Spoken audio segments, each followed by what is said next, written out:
చేత ఈ నెల వడ్డీ కట్టలేదు. ఈ నెల చాలా ఇబ్బందిగా ఉందయ్యా. వచ్చే నెల 2 కలిపి కడతానయ్యా.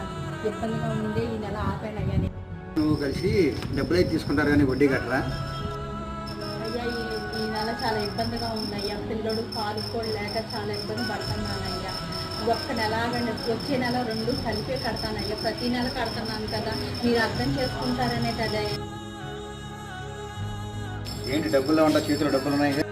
అయ్యా ఈ పిల్లడు పాలు కానీ అయ్యా, ఇంటిగా పని ఆమె దగ్గర అడిగి తీసుకొని వచ్చానయ్యా. ఇవాళ ఇయ్యేనయ్యా, ఇంట్లో తింటాను కూడా లేవయ్యా. బాబు పాల కోసం తీసుకొని వచ్చానయ్యా. వచ్చే నెల కలిపి కడతానని చెప్తున్నాను అయ్యా, అర్థం చేసుకోండి అయ్యా. అయ్యా మీ కాళ్ళు పట్టుకుంటానయ్యా, నేను పని చేసే కాడ డబ్బులు తీసుకొచ్చానయ్యా బాబు పాల కోసం. అయ్యా అయ్యా ఈ ఒక్క నెలాగండి అయ్యా. అయ్యా అయ్యా అయ్యా